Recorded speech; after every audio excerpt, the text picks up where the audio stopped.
قل هل يستوي الذين يعلمون والذين لا يعلمون إنما يتذكر أولو الألباب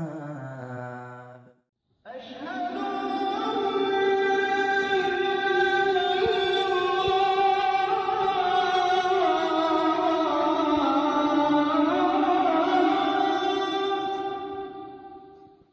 الحمد لله والصلاة والسلام على رسول الله وعلى آله وأصحابه ومن دعا بدعوته واقتفى أثره واتبع هداه أما بعد فقوله سبحانه وعنده مفاتح الغيب لا يعلمها إلا هو ويعلم ما في البر والبحر وما تسقط من ورقة إلا يعلمها ولا حبة في ظلمات الأرض ولا رطب ولا يابس إلا في كتاب مبين۔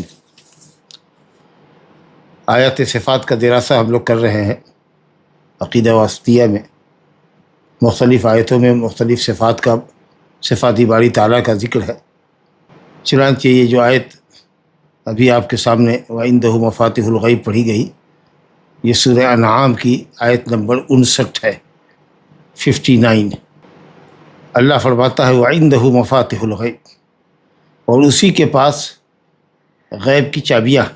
وَعِندَهُ یہ خبر مقدم ہے، مفاتح الغیب مبتدا مؤخر ہے۔ جب خبر مقدم ہو تو حصر کا فائدہ دیتا ہے۔ اور پھر آگے اللہ نے کہا لا يعلمها الا هو، جن مفاتح کو اللہ کے سوا کوئی نہیں جانتا۔ لا يعلمها الا هو، لا اور الا، نفی اور استثناء، اس کے ذریعے بھی حصر ہوتا ہے۔ تو گویا خبر کو مبتدا پر مقدم کر کے اور لا اور الا کے ذریعے دو طریقے سے کلام کے اندر حصر اور تاکید پیدا کی گئی۔ اللہ ہی کے پاس غیب کی چابیاں ہیں۔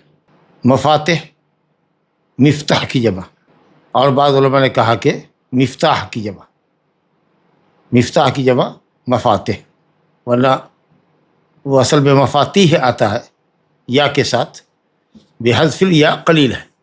مفتاح کی جمع مفاتح نہیں بلکہ مفتاح کی جمع مفاتیح آتا ہے، مفاتح قلیل ہے، تو اصل میں یہ مفتاح کی جمع ہے، کھولنے کا آلہ یعنی چابی۔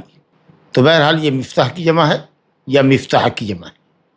اور غیب جو شے غائب ہو، ہماری ادراک سے، ہماری سماع، بصارت، ہمارے علم سب سے غائب ہو، تو غیب کی چابیاں اللہ ہی کے پاس ہیں۔ اور بعض لوگوں نے اس کا ترجمہ کیا ہے غیب کے خزانے اللہ ہی کے پاس ہیں۔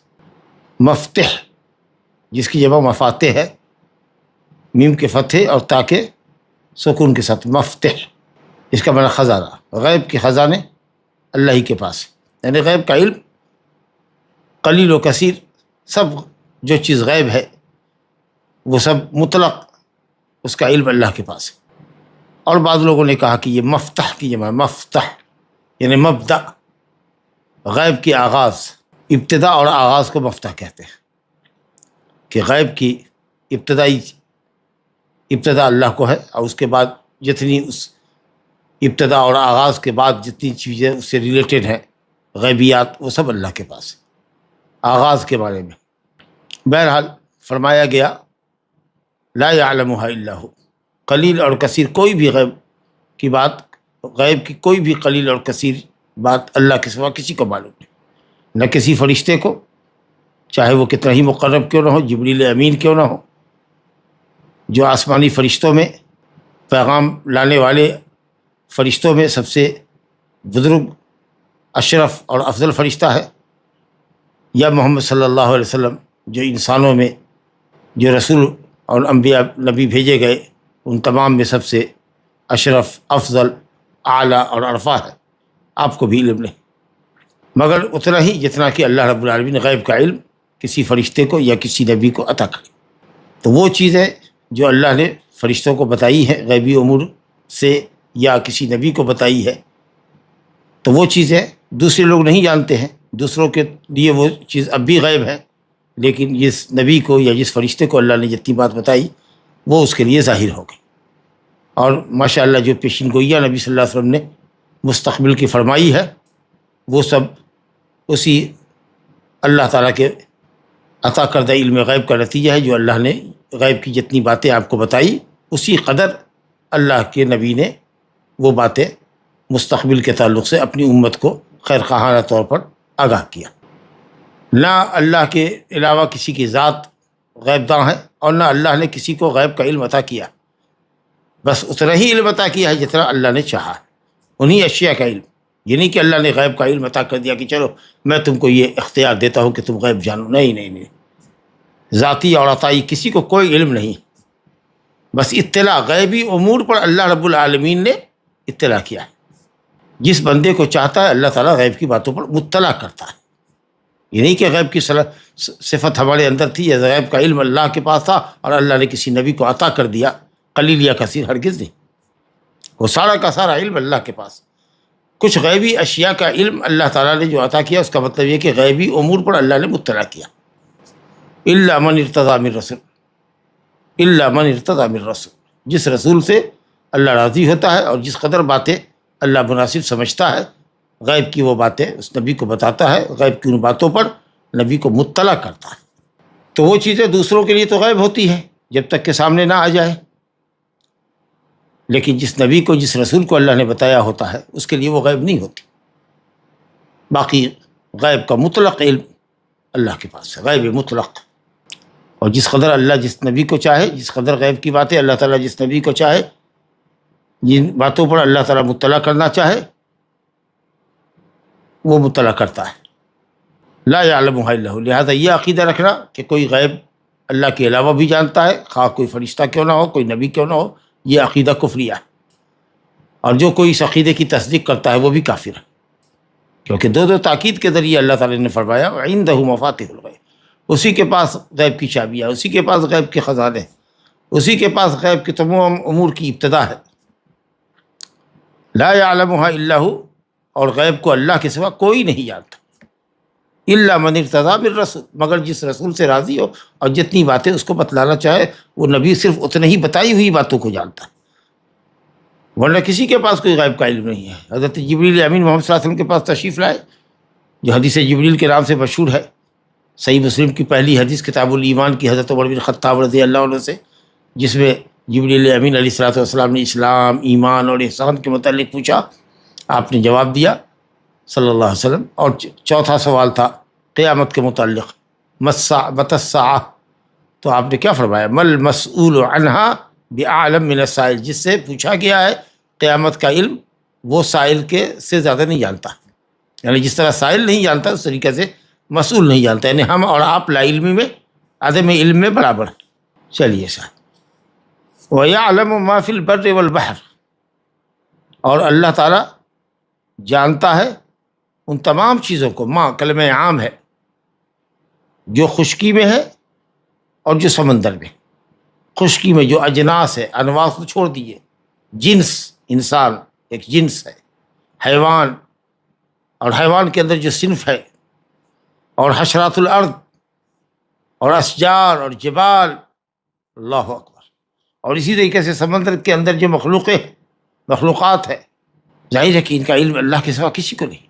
وَيَعْلَمُ مَا فِي الْبَرِّ وَالْبَحْرِ، خشکی میں کیا ہے اور تری میں کیا ہے، سمندر میں کیا ہے، کتنی مخلوقات ہے، کتنی اشیاء ہیں، سب اللہ ہی جانتا ہے. یہ جو مفاتیح الغیب جس کے تعلق سے بات آئی کہ اللہ کے سوا کوئی نہیں جانتا، نبی کریم صلی اللہ علیہ وسلم جو اعلم الخلق تھے، مخلوق میں سب سے زیادہ اللہ نے آپ کو علم عطا فرمایا تھا، آپ نے مفاتیح الغیب کی تفسیر خود قرآن مجید کی آیت سے فرمائی. اس سے اچھی کوئی تفسیر نہیں ہو سکتی.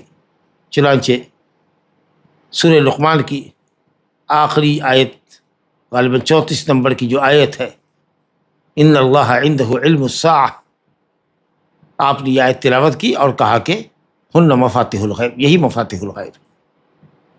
تو مفاتیح الغیب کی تفسیر جو سورہ انعام کی آیت 59 ہے، اس کی تفسیر نبی کریم صلی اللہ علیہ وسلم نے ان 5 اشیاء سے کیا جو سورہ لقمان کی آیت نمبر 34 ہے، جس کا ذکر ہے ان اللہ عندہ علم الساعہ، بے شک اللہ ہی ہے وہ ذات جس کے پاس قیامت کا علم ہے.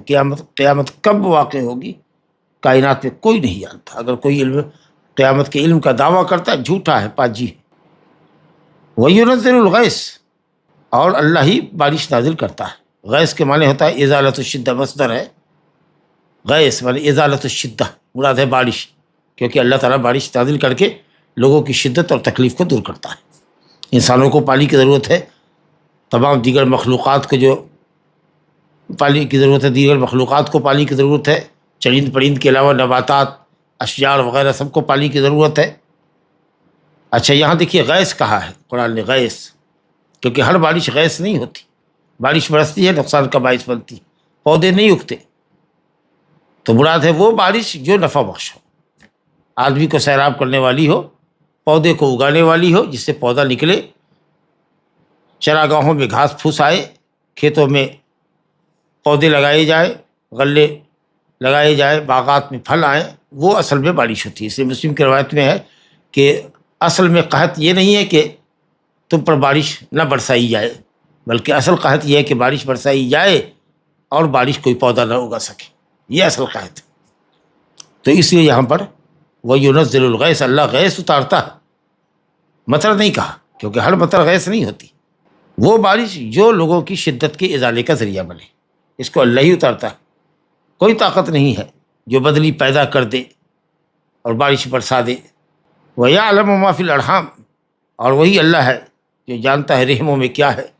مؤنثات کے رحموں میں انسان ہو کہ جن ہو کہ حیوانات ہوں کہ حشرات الارض ہوں، جو بھی فیمیل ہے اس کے رحم میں کیا کچھ ہے، مذکر ہے، مؤنث ہے، سلیم الاعضاء ہے کہ ناقص الاعضاء ہے، اسود اللون ہے کہ ابیض اللون ہے، شقی ہے کہ سعید ہے، تام الخلقت ہے کہ ناقص الخلقت ہے، یہ کوئی بھی نہیں جانتا. اور خاص کہ جب نطفہ ہوتا ہے تو اس کی ذکوریت اور انوثیت کو شاید اب تک علم طب نے نہیں جانا. جب تکوین الجنین ہو جاتی ہے، علامت ذکر اور انثیٰ کی ظاہر ہوتی ہے، تو شاید پتہ چلتا ہے. یا ہو سکتا ہے کہ ٹیکنالوجی ڈیولپ کر گئی ہو یا علم طب ڈیولپ کر گیا ہو جس سے نطفوں سے بھی مذکر اور مؤنث کا پتہ چلایا جاتا ہو. لیکن بہرحال یہ تخمینی علم ہے، وہ 100% سیورٹی نہیں ہے. اور پھر وہی نہیں ہے کہ صاحب آپ جنین کو جان لیں کہ مذکر ہے کہ مؤنث. رنگوں کا علم، اور اسی طریقہ سے بدخلق ہے کہ نیک خلق ہوگا اور کیا روزی پائے گا، یہ سب جو چیزیں ہیں وہ سب کلمہ ماں جو ہے عام طریقے سے غیر ذوی العقول کے لیے، صفات کے لیے استعمال ہوتا ہے. جو رحم میں مخلوق پل رہی ہے وہ کن صفات کی حامل ہوگی کوئی بھی نہیں جان سکتا. ظاہر ہے کہ انسان کا علم چاہے جتنا بھی ڈیولپ کر جائے وہ ابھی بھی بہت محدود ہے. تو 3 چیزیں ہوئی، قیامت کا علم، بارش برسانے کا وقت اور بارش کتنی مقدار برسے گی، کتنی ہوگی، اور اسی طریقے سے رحموں میں، مؤنثات کے رحموں میں کیا کچھ پڑ رہا ہے، کس صفت پر ہے. اور چوتھی بات ہے وما تدری نفس ماذا تکسب غدا، اور کوئی نفس نہیں جانتا کہ کل کیا کمائے گا.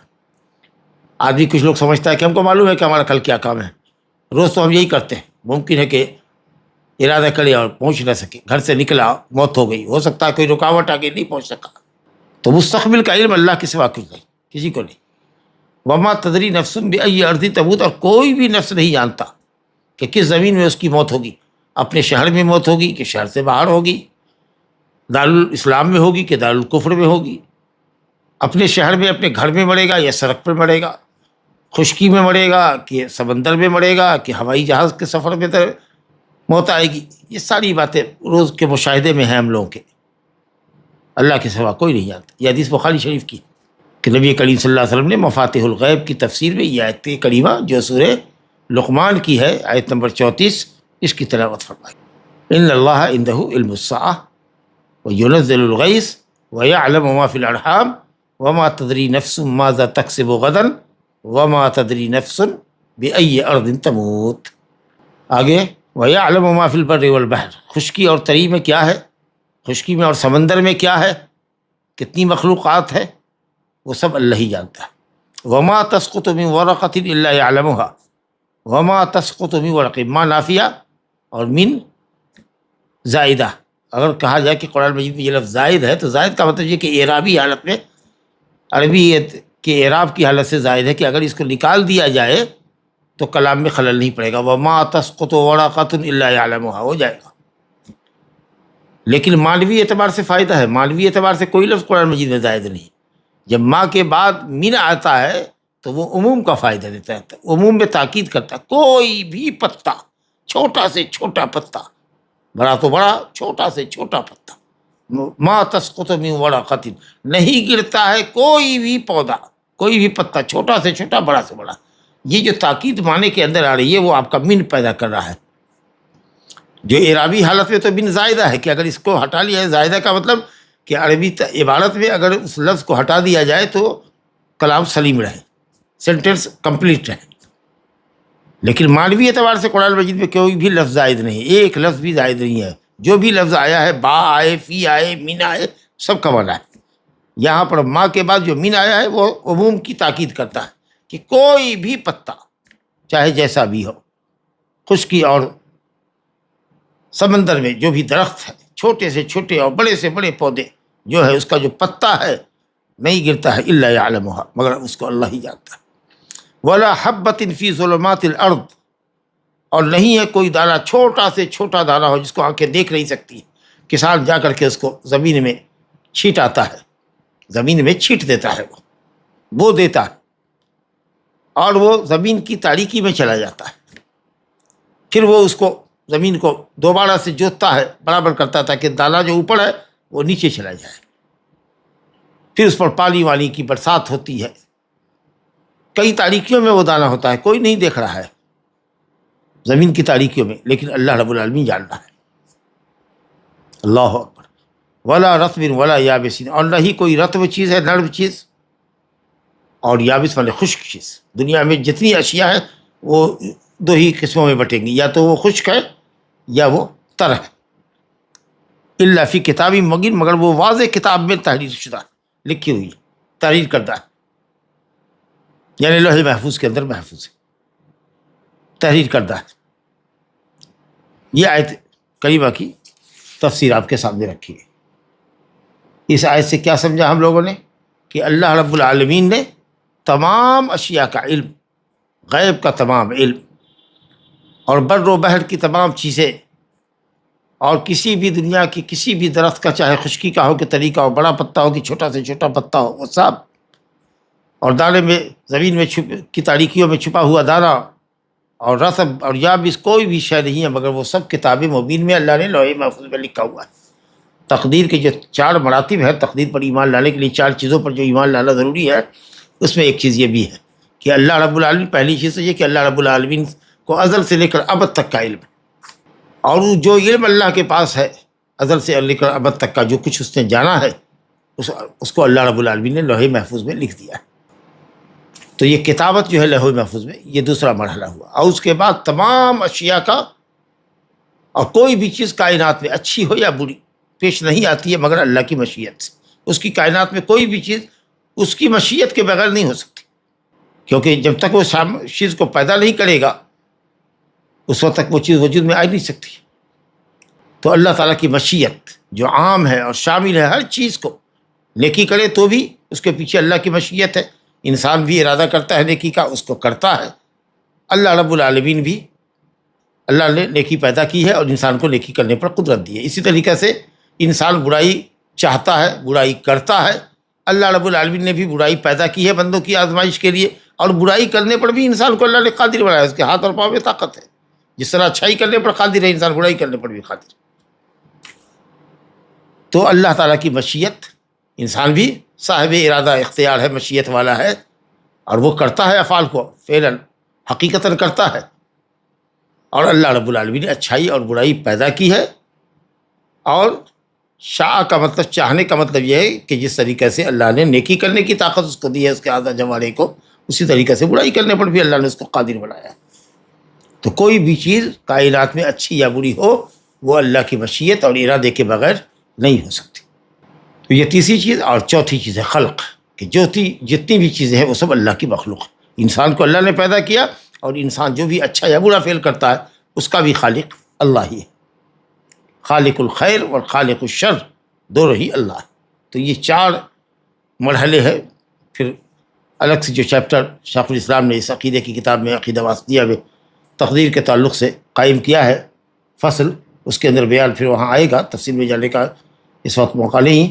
تو یہی 4 مرتبہ ہے اللہ تعالیٰ کا علم ازلی، جو ازل سے لے کر ابد تک کی اشیاء کا علم کو محیط ہے، اور اسی طریقے سے اللہ تعالیٰ نے تمام موجودات کے علم کو، جس کو وہ احاطہ کیے ہوا ہے، اس کو اللہ نے لوح محفوظ میں لکھ دیا ہے، جو انسان کا ارادہ ہے، لیکن تحریر کے لیے فرشتے بھی تعینات کر دیے گئے، کیونکہ بندے کا تو جزا اور سزا اس تحریر پر ہوگی جو وہ کرتا ہے۔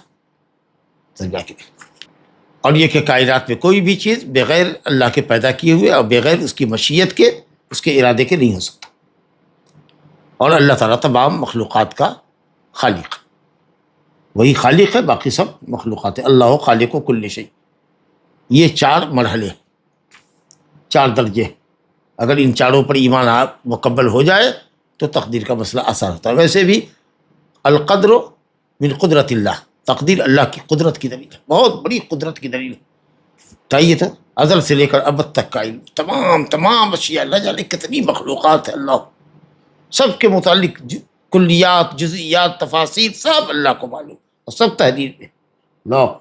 تو بات سمجھ میں آئی کہ ساری کچھ چیزیں لوح محفوظ میں لکھی ہوئی ہیں، اور ان آیتوں سے جو خاص صفت اللہ تعالیٰ کے سامنے آئی وہ صفت علم ہے، کہ اللہ تعالیٰ صفت علم سے متصف ہے، جیسا کہ اس کی عظمت و جلال کو لائق ہے، اور یہ علم اللہ تعالیٰ کی صفت ذاتیہ ہے، جو اس کی ذات سے کبھی بھی الگ نہیں ہو سکتی۔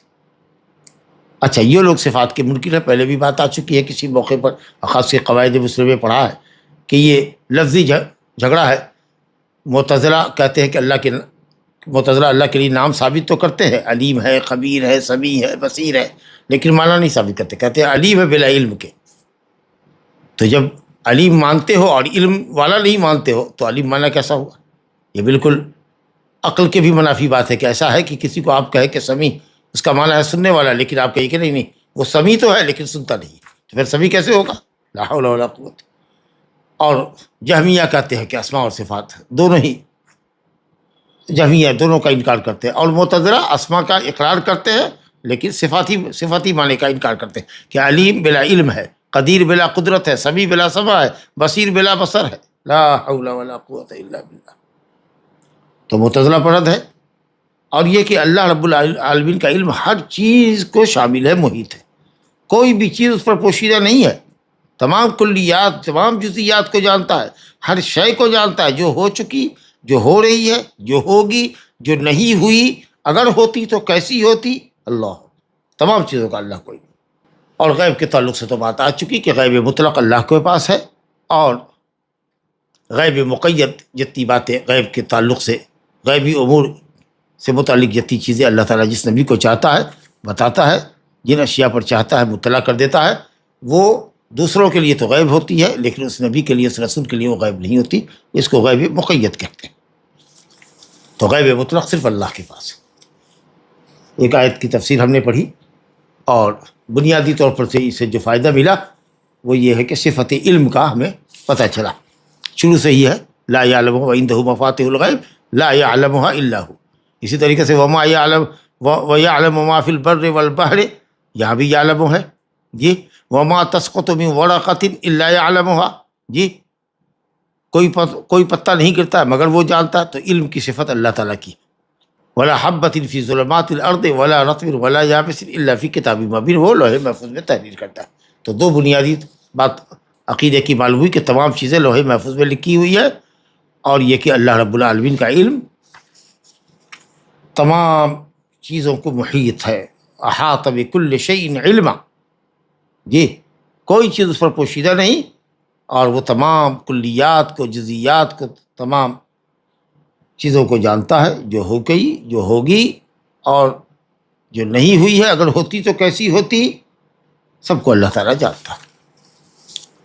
چلیے اسی علم کی صفت کے تعلق سے یہ آیت بھی دیکھ لیجیے، وقولہ تعالی وما تحمل من انثى ولا تضع الا بعلمه، وما تحمل من انثى، یہاں بھی دیکھیے ما ہے اور من ہے، تو اعرابی حالت میں من زائدہ ہے، اعرابی کوئی حالت نہیں، لیکن عموم کی تاکید ہے. وما تحمل، کوئی بھی انسا، کسی طرح کی بھی مؤنث، چاہے جس مخلوق میں مؤنث ہو، انسان ہو، جنات ہو، حیوانات ہو، حشرات الارض ہو، جہاں بھی فیمیل ہوتی ہے جو حاملہ ہوتی ہے، یا جس کے بھی پیٹ میں انڈا ہے جس سے بچہ ہوتا ہے، جو بھی مخلوق ہو جس طرح کی، جو بھی مؤنث حاملہ ہوتی ہے، اس کے ابتدائی حمل کو اللہ جانتا ہے اور انتہائی حمل کو جانتا ہے. کب یہ جنے گی اس کو جانتا ہے، اور کیا جنے گی اس کو جانتا ہے.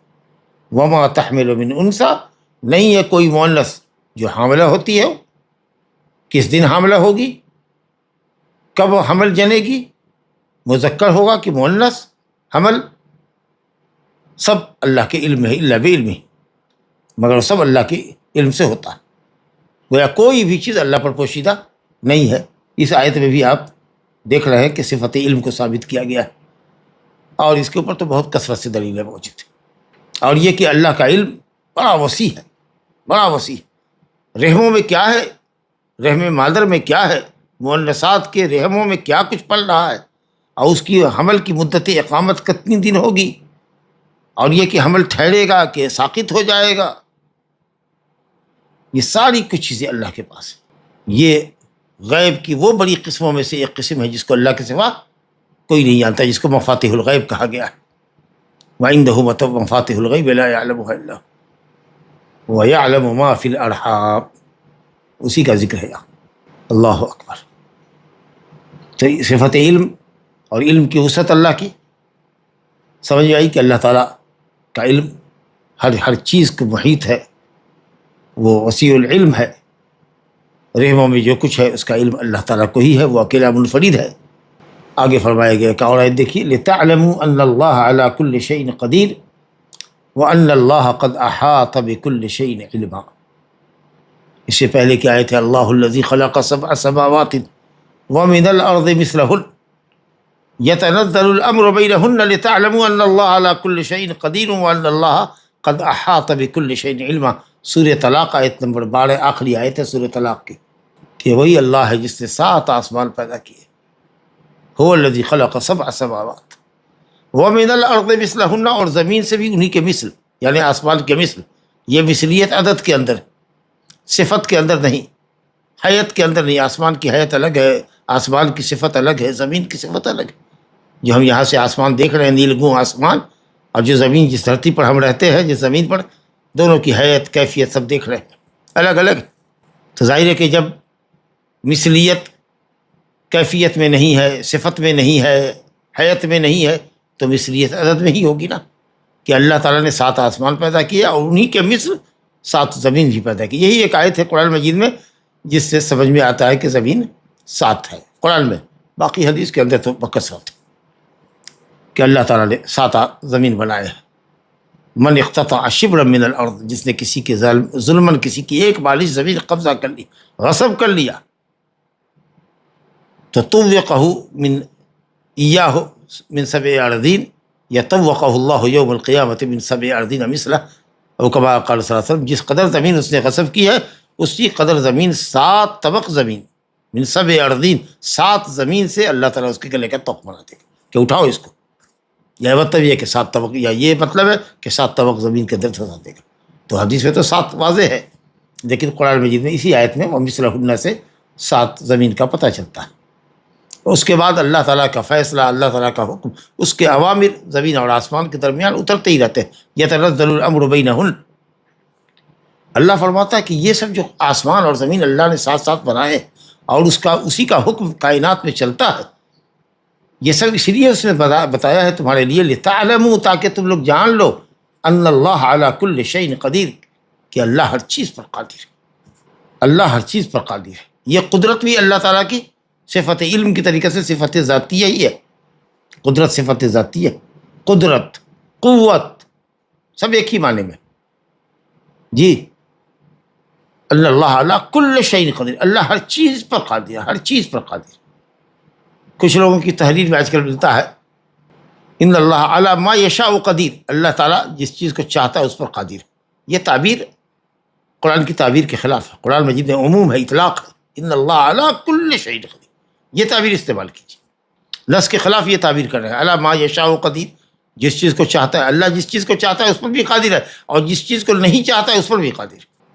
لتعلموا ان اللہ علی کل شیء قدیر، ایک تو یہ بات ہوئی کہ اللہ تعالیٰ کی قدرت، قدیر صفت مشبہہ ہے، تامل قدرت ہے، پوری قدرت، پوری قوت ہے اس کو، کوئی چیز اس کو عاجز نہیں کر سکتی، کسی چیز کو کرنے میں وہ کمزور نہیں ہے، کسی چیز کو کرنے سے وہ عاجز نہیں ہے۔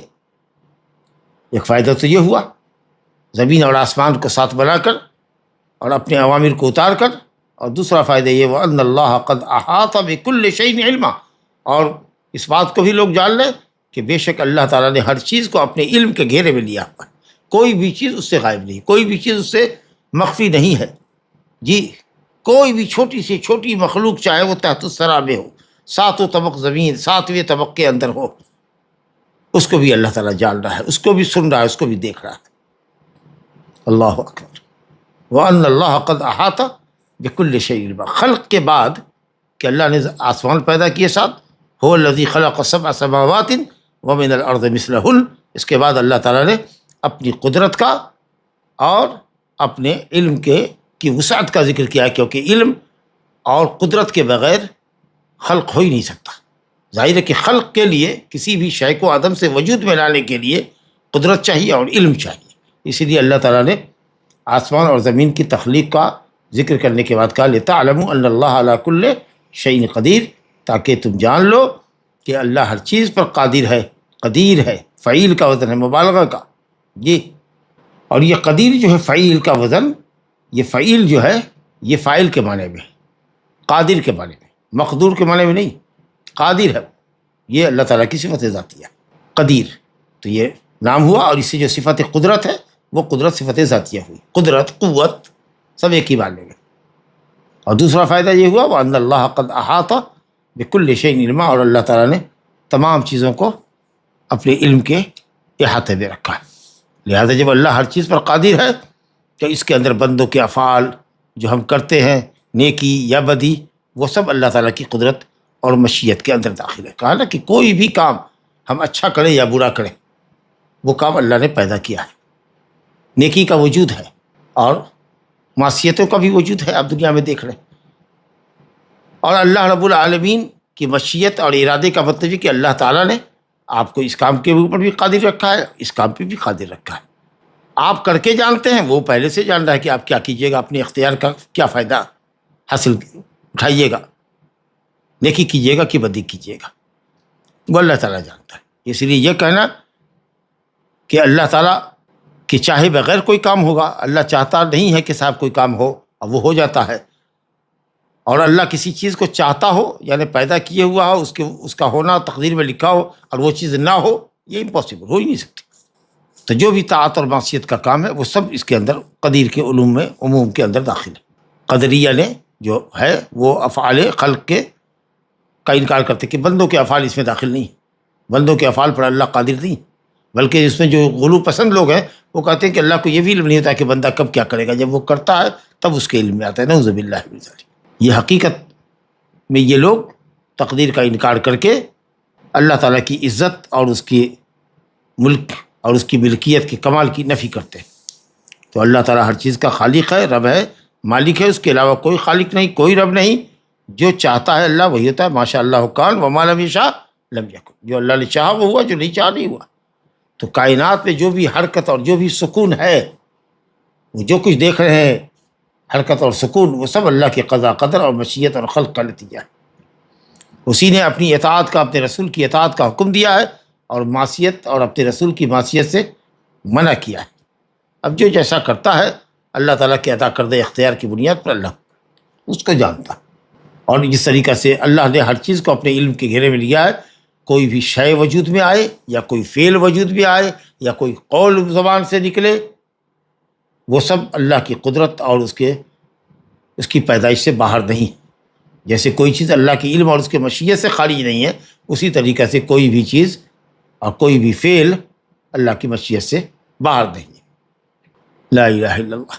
اس کے بعد ایک اور آیت ہے، اس کو بھی دیکھ لیتے ہیں، سورہ ذاریات کی مشہور آیت ہے، آیت نمبر 58، ان اللہ هو الرزاق ذو القوۃ المتین، بے شک اللہ هو الرزاق، رزاق فعال، مبالغہ کا صیغہ، یعنی جس نے مخلوق کو روزی دی ہے، اور مخلوق کی تعداد اللہ ہی جانتا، سب کا رزاق اللہ ہی ہے، سب کو روزی پہنچانے والا اور روزی کو مخلوق تک پہنچانے والا اللہ ہے۔ اب روزی دو طرح کی ہوتی ہے، ایک مطلق روزی ہوتی ہے جو انسان کے جینے کے لیے، مخلوق کے جینے کے لیے ضروری ہے، تو وہ روزی تو ہر کسی کو ملتی ہے، مومن، کافر، مطیع، فاجر، فاسق، سب کو ملتی ہے، اور اس کے لیے بہت سے طریقے ہیں، حلال کے بھی ہیں اور حرام کے بھی۔ لیکن جو رزق مطلق کامل روزی ہے وہ وہی ہے کہ انسان اپنے جسم کی بقا کے لیے حلال روزی تلاشے، اللہ اس کو حلال کی توفیق دے، حلال کو اس کے لیے کافی بنا دے، حرام کی طرف جھانکے بھی نہیں، اور جس سے اصل انسان کی اصل زندگی ہے، روحانی زندگی، اس کے لیے اللہ تعالیٰ ایمان کی روزی عطا فرمائے، علم نافع کی روزی عطا فرمائے۔ تو جس کو اللہ تعالیٰ رزق حلال دے جسم کی بقا کے لیے، اور جس کو اللہ تعالیٰ علم اور ایمان عطا فرمائے روح کی بقا کے لیے، تو یہ رزق کامل رزق ہے جس کا نفع دنیا اور آخرت میں ملتا ہے۔ اور مطلق الرزق صرف چلو مطلق الرزق، جزء من الرزق، ناقص رزق، جس سے صرف انسان اپنے جسم کو باقی رکھ سکتا ہے، جینے کے لیے کھانا، تو اب کھانا حلال حرام طریقے سے دنیا میں بہت سارے اسباب ہیں، یہ تو سب کو ملتا ہے، لیکن جو اصل میں کامل رزق ہے جس کا ہم لوگوں کو سوال کرنا چاہیے، جب بھی اللہ سے رزق مانگے تو صرف روزی حلال ہی ہمارے پیش نظر نہ ہو، بلکہ مقصود یہ ہو کہ اللہ تعالیٰ رزق حلال بھی عطا فرما اور علم نافع عطا فرما، ایمان اور صلاح اور تقوی عطا فرما، یہ اصل میں رزق ہے، کامل رزق۔ الرزق المطلق یعنی الرزق الکامل، اب مطلق الرزق یعنی ناقص الرزق، جو صرف جس کا تعلق صرف جسم کے اوپر سے ہے۔ بہرحال تو وہ روزی جو جسم کے تعلق سے ہے، جینے کے لیے ضروری ہے، صرف انسان کے بقا کے لیے، تو وہ تو سب کو اللہ دیتا ہے، وَمَا مِن دَابَّةٍ فِي الْأَرْضِ إِلَّا عَلَى اللَّهِ رِزْقُهَا۔ لیکن جو اصل روزی ہے، جو ایمان و علم کی روزی ہے اور اس کے حلال کی ہے، وہ اللہ تعالیٰ اپنے محبوب بندوں کو عطا فرماتا ہے۔ جَعَلَنِ اللَّهُ وَإِيَّاكُم مِّنْهُ، کہا بے شک اللہ رزاق ہے، وہی رزاق ہے، ذو القوۃ المتین، وہ قوت والا ہے، دیکھیے قوت والا ہے، تو القوی اللہ کا نام ہے، اور قوت اللہ تعالیٰ کی صفت ذاتی ہے، ذو القوہ، صاحب القوہ، التامہ، مکمل قوت والا ہے، مکمل قوت جس کو کوئی ضعف لاحق نہیں ہوتا، کوئی ضعف، کوئی کمزوری لاحق نہیں ہوتا، ذو القوہ یعنی وہی عزیز ہے، ہر چیز پر غالب ہے۔ قوت بھی اللہ تعالیٰ کی صفت ذاتی ہے، یہ قدرت کے معنی میں۔ اور اسی طریقے سے ایک لفظ اور آتا ہے اللہ کے ناموں میں، مقتدر، وکان اللہ علی کل شیء مقتدرا، مقتدر تام القدرت، قدیر اور مقتدر، قوی، ذو القوہ التامہ، یعنی اللہ تعالیٰ ذو قوت ہے، ذو القدرت ہے۔ المتین، متین، الذی لہ کمال القوہ، اس کے لیے کمال قوت ہے۔ متین، قوی، جس کو تام القدرت ہو، جس کو کسی بھی حالت میں عجز نہ ہو، جس کی طرف عجز کی نسبت جائز نہ ہو۔ بہرحال یہ جو آیت دیکھا آپ نے، المتین اللہ تعالیٰ کا نام ہوا، الرزاق اللہ کا نام ہوا، ان اللہ هو الرزاق ذو القوہ، اسی سے اللہ تعالیٰ نے قوی استعمال کیا ہے، القوی العظیم، تو القوی اللہ کا نام ہے، اور قوت اس کی صفت ہے، صفت ذاتیہ، جیسے قدیر اس کا نام ہے، قدرت اس کی صفت ذاتیہ، علیم اس کا نام ہے، علیم اس علم، صفت علم اس کی قدرت ذاتیہ، ذاتیہ کا مطلب کبھی اس کی ذات سے الگ نہیں ہوتی۔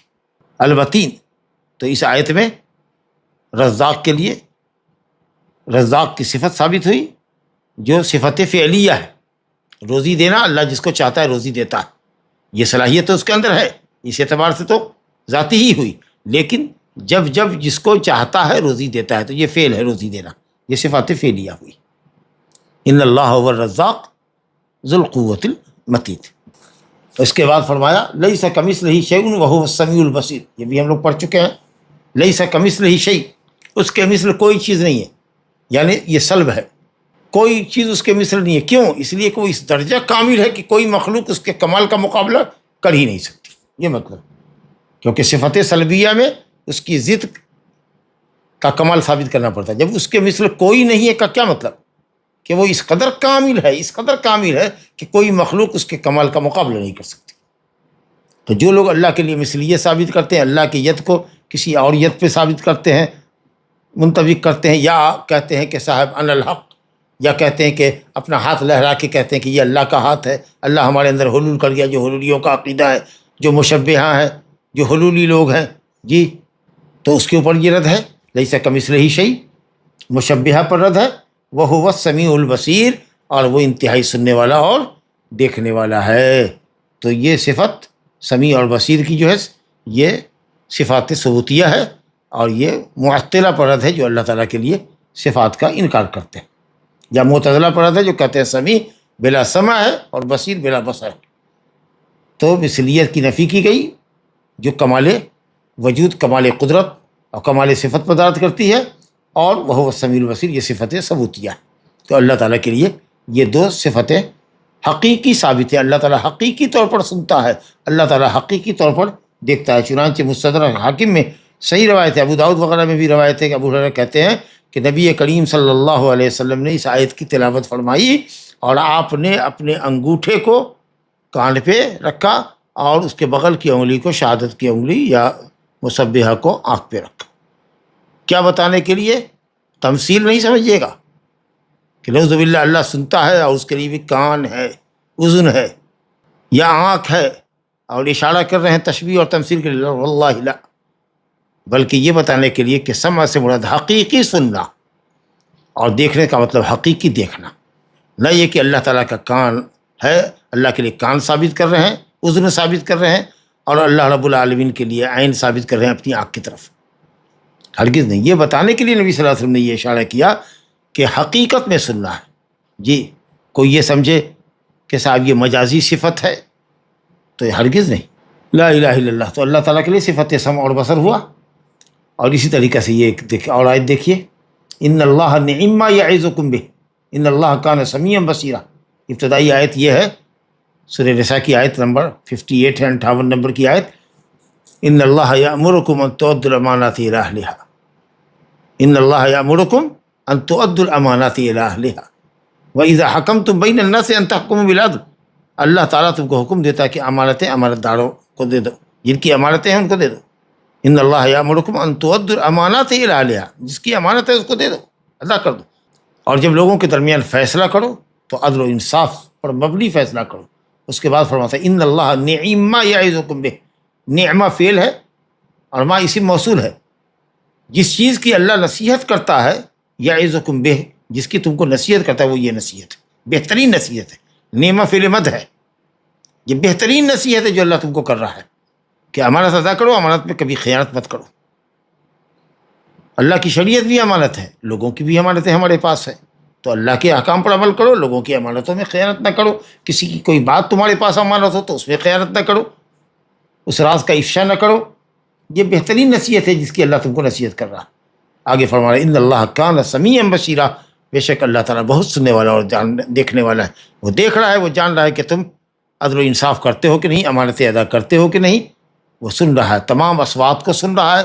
کبھی سننا سمیع مجیب کے معنی آتا ہے، جیسے کہتے ہیں نا سمیع الدعا، انک سمیع الدعا یعنی مجیب الدعا، اور کبھی لفظ سمیع ناصر کے معنی میں بھی آتا ہے، اننی معکما اسمع و ارا، اے موسیٰ ہارون میں تو اننی میں تمہارے ساتھ ہوں، تم دونوں کے ساتھ ہوں، اسمع و ارا میں سن رہا ہوں، میں دیکھ رہا ہوں، یعنی تمہاری مدد کر رہا ہوں، سن رہا ہوں، دیکھ رہا ہوں۔ مقصود وہاں سننے اور دیکھنے سے جو مفہوم سمجھ میں آتا ہے کہ میں دیکھ رہا ہوں، میں سن رہا ہوں، وہ تو سب چیز کو دیکھ رہا ہے، سن رہا ہے، لیکن اسپیشل کیئر ہے تمہارا، میں دیکھ رہا ہوں، میں تم کو سن رہا ہوں، تم کو واچ کر رہا ہوں، اس کا مطلب ہے کہ ہماری نصرت اور حمایت تم کو حاصل۔ اور کبھی کبھی ہوتا ہے سمیع، سمجھا کہ نہیں، یہ کبھی کبھی وارننگ کے لیے استعمال بھی ہوتا ہے، میں سن رہا ہوں، میں سب کچھ سن رہا ہوں، تم جو بول رہے ہو نا وہ سب سن رہا ہوں، یہ ایک طرح کی تہدید وارننگ کے لیے ہوتا ہے۔ بہرحال وہ تمام چیزیں تو جو مسموع ہے، جو تمام آواز اللہ سنتا ہے ہر مخلوق کی، یہ تو صفت ذاتیہ ہے، لیکن قبول کرتا ہے اس معنی میں ہو نصرت اور حمایت اگر وہاں پر مقصود ہو تو یہ سب صفات فعلیہ ہے۔ بہرحال تو یہ دونوں آیتیں جو آپ کے سامنے پڑھی گئی، لیس کمثلہ شیء وہو السمیع البصیر، ان اللہ نعم ما یعظکم بہ ان اللہ کان سمیعا بصیرا۔ اب کہہ چکے ہیں کہ یہاں پر ان اللہ کانا جو ہو تو کانا مسلوب الزمان ہے، صفت کو ثابت کرنے کے لیے۔ اللہ سمیع اور قدیر ہے، سمیع و بصیر ہے، تھا نہیں کہ سمیع و بصیر تھا اور اب نہیں ہے، یہ کل نہیں ہوگا، بلکہ وہ سمیع و بصیر ہے، تھا، ہے اور رہے گا۔ تو کانا جو ہے فی الماضی ناقص، اور اس میں ماضی کا معنی پایا جاتا ہے، یہ مسلوب الزمان، یہ گویا کہ ایک صفت ہے کہ اللہ تعالیٰ سمیع و بصیر ہے۔ تو یہ دو صفتیں بھی ہم نے ان دونوں آیتوں سے پڑھی، یہیں اکتفا کرتے ہیں، اسی پر اکتفا کرتے ہیں۔ انشاءاللہ آگے کی آیت میں اللہ تعالیٰ کی مشیت اور اس کے ارادے کا ذکر ہے، جس کو ہم اگلے درس میں انشاءاللہ لیں گے۔ ھذا وباللہ التوفیق وصلی اللہ وسلم وبارک علی نبینا محمد وعلی آلہ وصحبہ وسلم۔